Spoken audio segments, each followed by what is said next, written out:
Since 1950, more than 70,000 chemicals have been introduced into our environment. Few have been tested for their toxic effects on humans.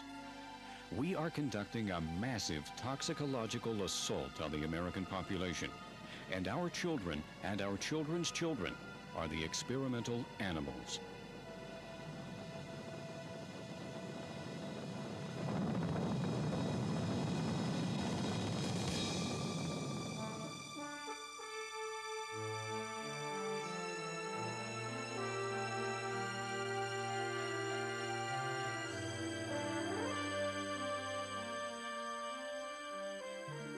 I'm Gene Cernan, and as commander of Apollo 17, I was one of the lucky few to have seen our planet from 250,000 miles in space.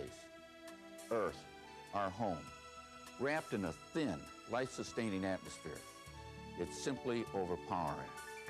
And like all Apollo missions, Apollo 17 was a testament to American resolve and know-how. Today, however, I've become aware of another mission, one that may be as challenging as my flight to the moon. It's a mission to alert mankind to the pollutants and to the toxins in our environment that can devastate human health. This is a mission I'm urging you to get behind, because if we don't, this world we call home could be plagued by a host of environmentally linked diseases that could dwarf any we've yet known.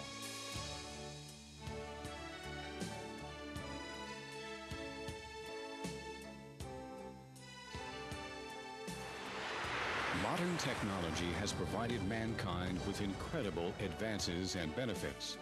At the same time, it has introduced an unforeseen burden, the proliferation of dangerous pollutants and chemicals into our environment.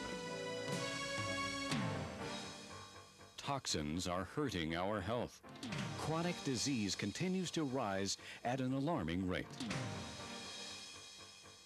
Many scientists project that unless we act now, environmental illness will be the epidemic of the 21st century.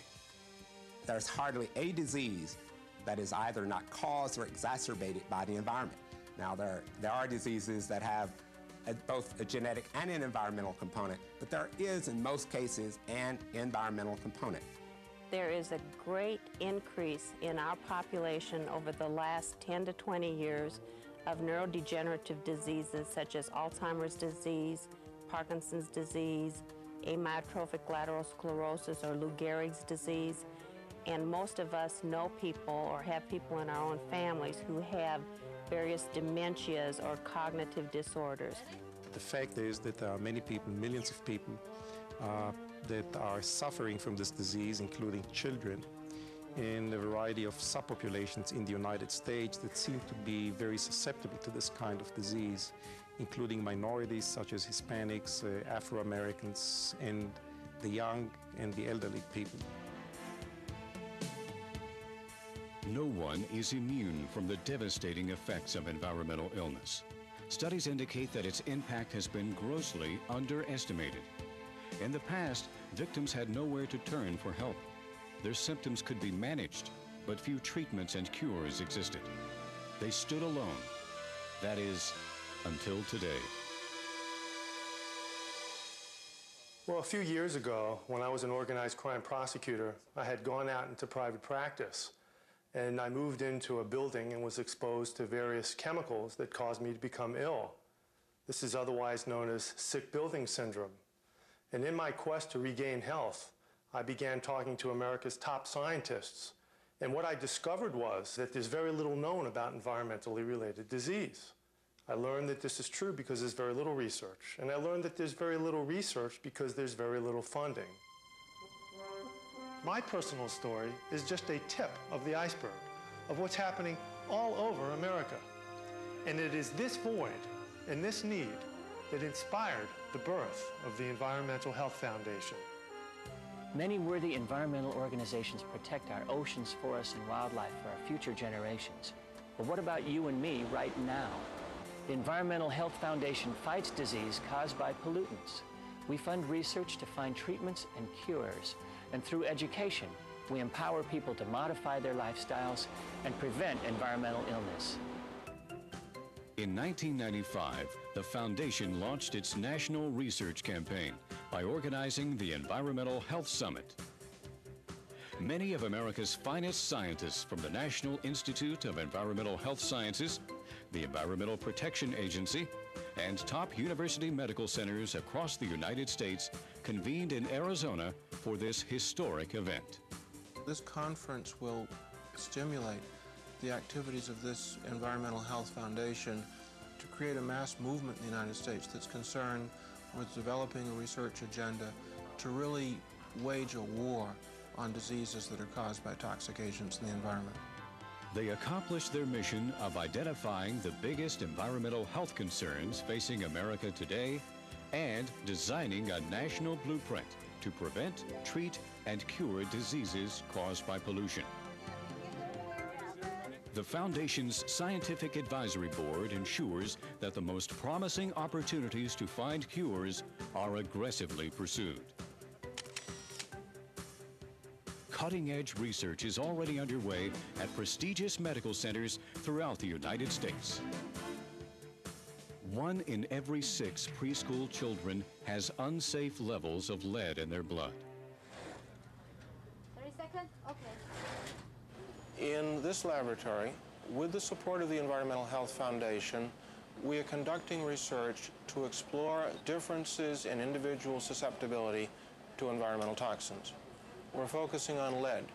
We're finding that different individuals with different genetic compositions are markedly dissimilar from each other in their susceptibility to lead, and that this dissimilarity can lead to very striking variation in the degree of injury that lead produces in the nervous system.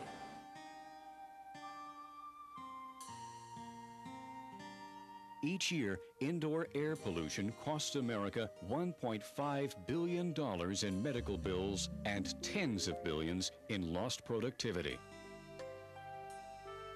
In this project, we were interested in trying to identify ways to study human beings who have problems from low levels of chemicals in the environment in indoor air, such as the kinds of individuals that might experience sick building syndrome. In sick building syndrome, people experience problems with mucous membrane irritation, with problems with their concentration and sometimes memory abilities.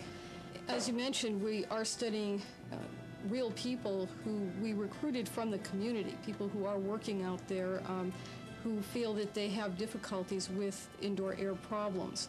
We're obviously very grateful that the Environmental Health Foundation funded this groundbreaking research.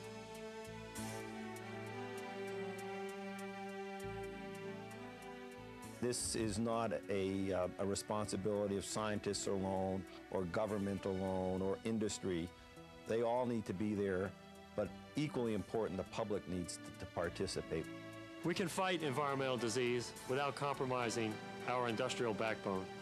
The key lies in laboratories across America. Not only can we improve our quality of life, but we can benefit our economy by reducing absenteeism and healthcare costs and increasing productivity and profits. It's a win-win situation for all of us. Time and again throughout our history, we as a nation have united to overcome the impossible. Together we've seen eradication of diseases like polio.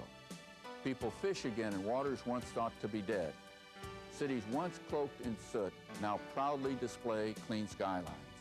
And if that isn't enough, man landed on the moon. Today the call goes out again to unite to battle this silent epidemic.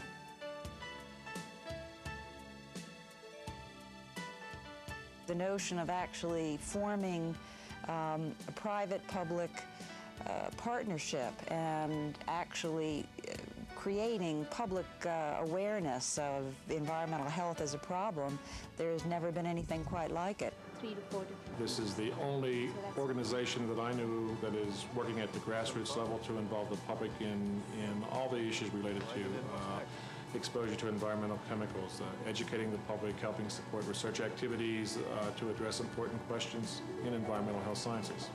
Environmental Health Foundation will be an important new colleague in the effort to not only identify the important areas of environmental health risk, but to help set an agenda for funding and for education and for influence.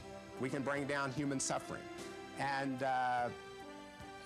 when I talk about numbers, 10%, 1.25 million cases, these aren't just bland numbers. We're talking about real people, mothers and fathers and sons and daughters and grandparents who are not living a healthy, normal life. And I want to have this partnership, the Environmental Health Foundation and the National Institute of Environmental Health Sciences. Children cannot choose their environment. We place them in an environment. We adults place them in an environment. And so that we have almost a sacred duty to them to say, we will provide for you, my child, a safe environment. We can win the war against environmental diseases, but we can't succeed without your help. The time to act is now. Give generously to support vitally needed research to find treatments and breakthrough cures. Your contribution is tax deductible. Give your time and talent by volunteering for your local chapter prevention programs. We all need to join this fight and truly make a difference. The way I see it, we all drink the same water, breathe the same air, and eat the same food. We all share the same home with no environmental borders.